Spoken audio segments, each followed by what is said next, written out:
Hello friends, welcome to my channel.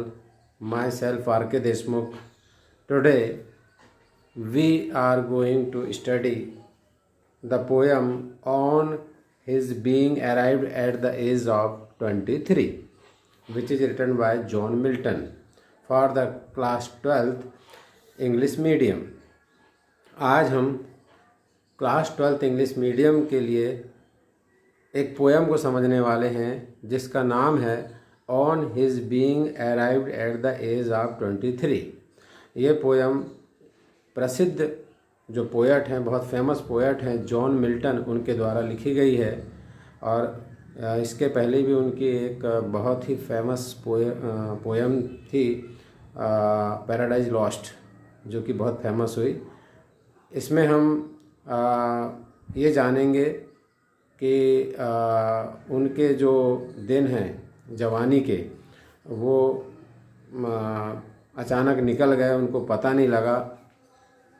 और वो इस बात का आरोप, वो 23 इयर्स के हो गए हैं और वो इसका आरोप समय पे लगाते हैं कि मैं और भी कुछ जो ईश्वर की शान में, ईश्वर के प्रेज़ में और भी पोएम लिखता, लेकिन बहुत जल्दी मुझ में मैच्योरिटी आ गई, ऐसा वो कहते हैं। तो इस पोएम को अपन स्टेंजा बाय स्टेंजा या लाइन बाय लाइन पढ़ेंगे और समझेंगे। How soon has time the subtle thief of youth stolen on his wing my 23 year. यहाँ पोएट कहना चाह रहा है कि सब्टल का मीनिंग है चतुर, क्लेवर। तो समय एक चतुर थीफ यानी चोर, एक चतुर चोर है जिसने मेरे 23 साल चुरा लिए, मेरी ज़िंदगी के 23 ईयर्स चुरा लिए और मुझे पता भी नहीं चला। मैं और भी कविताएं लिखता, पोएम लिखता। My hasting days fly on with full career but my late spring no bird or blossom swathe.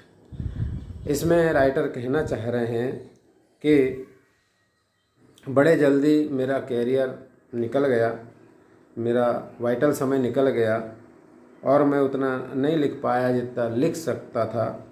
और बाद में मेरे जीवन में बसंत ऋतु आई, जबकि बसंत ऋतु में फूल खिलते हैं। Perhaps my semblance might deceive the truth. शायद मेरा जो अपीयरेंस है, मैं जैसा दिख रहा हूँ, वो सच्चाई को झुठला दे।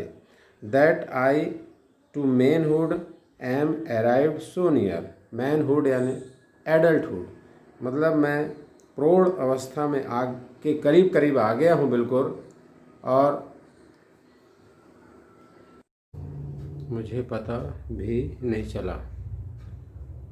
इसके बाद की लाइन है and inward ripeness doth much less appear that some more timely happy spirits indwelleth। यहाँ पर राइटर कहना चाह रहा है कि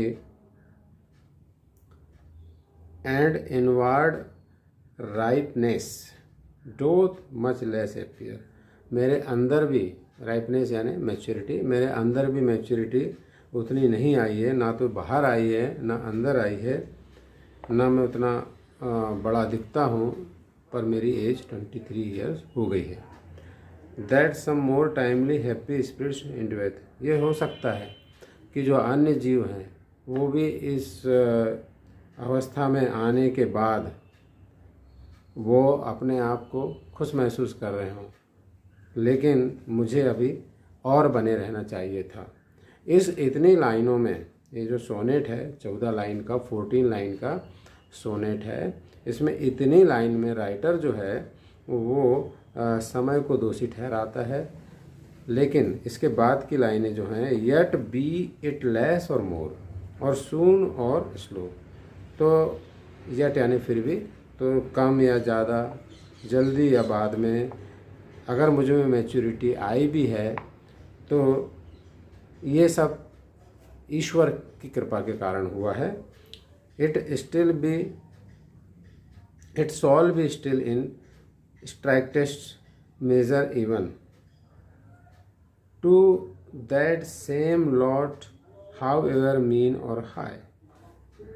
राइटर कहना चाहता है कि जो कुछ भी मेरे अंदर जो स्पष्ट रूप से जो भी चीज़ें आई हों, जो मैंने लिखा हो, जो ईश्वर के प्रेज में मैंने जो भी चीज़ लिखी उसमें ईश्वर की मर्जी है। Towards which time leads me and will of haven. इस सारी की सारी, हेवन का मतलब है ईश्वर की ओर इशारा कर रहा है कि सारी की सारी इच्छाएं जो हैं ये ईश्वर की इच्छा से काम हुआ है। All is if I have grace to use it so. ये ग्रेस का मतलब ईश्वरी कृपा से मैं ये सब कर पाया हूँ, जितना भी कर पाया हूँ, जितनी भी उपलब्धि मिली है सब ईश्वर की कृपा से हुई है। As ever in my task masters eye. Task master का मतलब है कि ऑलमाइटी गॉड। तो ये सारा का सारा ऑलमाइटी गॉड की विल से हुआ है, उनकी इच्छा से हुआ है।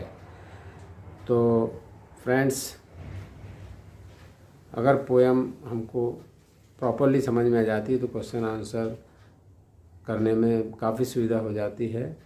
और आप इसी प्रकार के और भी मेरे वीडियो के अपडेट प्राप्त करना चाहते हैं तो please subscribe the channel. Thank you for watching my video.